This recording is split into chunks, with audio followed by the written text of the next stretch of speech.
नमस्कार, स्वागत है आप सभी का आपके अपने रुचि धर्मन पाठशाला में। बच्चों, कल शाम को मध्य प्रदेश लोक सेवा आयोग द्वारा दो परीक्षाओं की तिथि में कुछ परिवर्तन किया गया।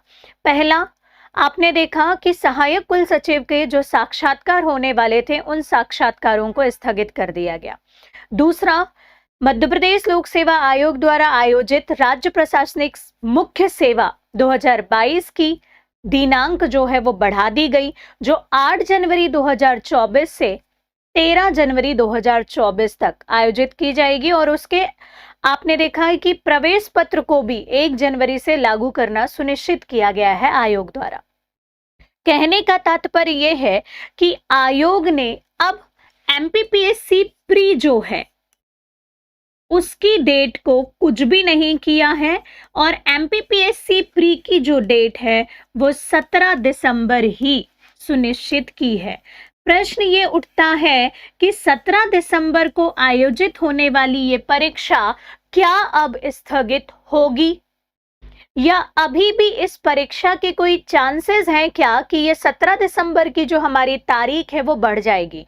तो आयोग ने जो शाम को मेंस की पेपर को पोस्टपोन किया, उसके नीचे उन्होंने तीसरे नंबर के पॉइंट में ये बात लिखी है कि जो बाकी की परीक्षाएं हैं वो यथावत आयोजित की जाएंगी। इसका तात्पर्य यही होता है कि ये जो 17 दिसंबर वाली परीक्षा है उसके अब बढ़ने के कोई चांसेस नहीं है, पहली बात। दूसरी बात, क्या 17 दिसंबर को अब कोई परीक्षा नहीं है? जी हां, एमपीपीएससी की तो कोई परीक्षा 17 दिसंबर को नहीं है, लेकिन एक महत्वपूर्ण परीक्षा है जिसका फॉर्म लाखों बच्चों ने भरा है, वो है ईएमआरसी हॉस्टल वार्डन परीक्षा। अब प्रश्न ये उठता है कि हम तो एमपीपीएससी वाले हैं, हम तो ये छोटे मोटे एग्जाम नहीं देते, हम तो डायरेक्ट सपना देखते हैं डिप्टी कलेक्टर और डीएसपी बनने का, तो हमको इस परीक्षा से क्या लेना देना।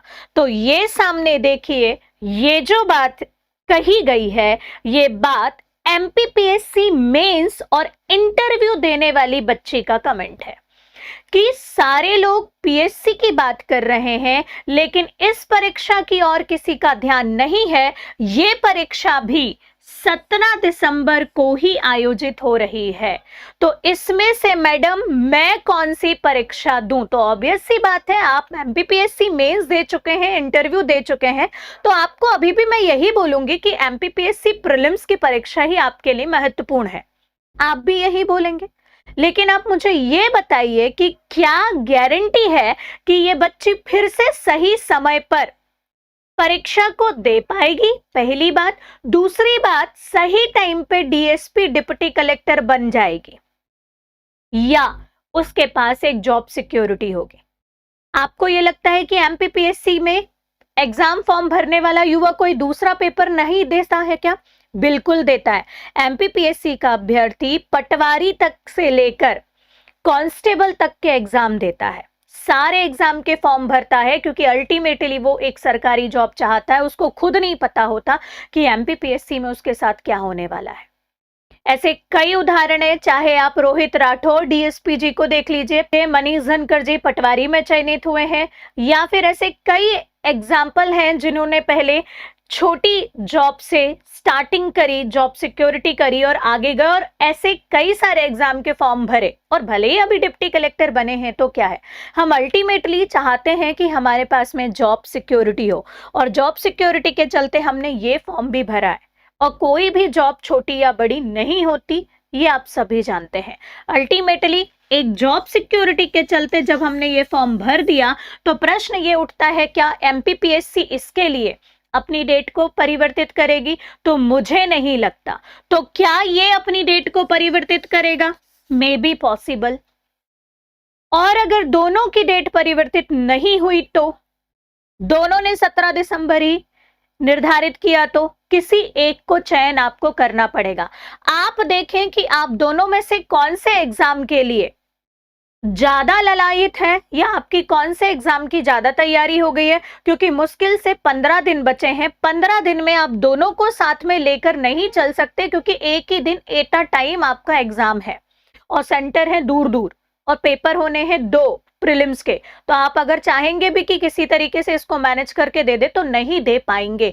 तो 2 नाव में पैर रखने से अच्छा है एक नाव में पैर रखें और डिसाइड करें कि आपको कौन सा एग्जाम देना है। ऑब्वियस सी बात है, जो एमपीपीएससी वाले बच्चे हैं, जो बार बार इस एग्जाम को देते आ रहे हैं, क्वालिफाई करते आ रहे हैं, वो आज भी इसी एग्जाम को चूज करेंगे। लेकिन जो बाकी बच्चे हैं वो इन दोनों में से निर्धारित कर ले कि कौन से एग्जाम को आपको देना है बच्चों, और आप उसकी तैयारी में लग जाइए। नो डाउट आपने बिल्कुल सही कहा कि इस एग्जाम की तरफ कोई ध्यान नहीं दे रहा है, कोई बात नहीं कर रहा है। आखिर हमारा युवा करे भी तो क्या करे? डेट बढ़ते जा रहे हैं, रोजगार कम है, रोजगार पाने के लिए जो फाइट करने वाले बच्चे हैं उनकी संख्या उनसे हजारों गुना ज्यादा है जितनी पोस्ट निकलती है। जैसे तैसे भर्ती आ गई तो भर्ती की प्रक्रिया आपको पता है 2019, जैसे कि 2019 का रिजल्ट अभी तक नहीं आया और आगे भी निर्धारित नहीं है कि क्या होगा। तो ऐसी कंडीशन में हमारा युवा जो है वो परेशान जरूर है, हम मान सकते हैं, लेकिन बच्चों अल्टीमेटली आपको मैं बस यही बोलूंगी कि ये एग्जाम की डेट हम ना तो घटा सकते हैं ना ही बढ़ा सकते हैं। हम बस आग्रह कर सकते हैं, आंदोलन कर सकते हैं, आयोग के ऊपर है वो डेट को बढ़ाए या घटाए। आपके हाथ में है अभी आपका कर्म, और वो है पढ़ाई करना। तो मैं बस आपको यही बोलूंगी, नो डाउट असफलताएं मिल रही हैं, लेकिन आप अपनी पढ़ाई में निरंतरता रखें, आप गिव अप मत करें। आज नहीं तो कल सफलता आपको जरूर मिलेगी। डट के पढ़ाई करिए।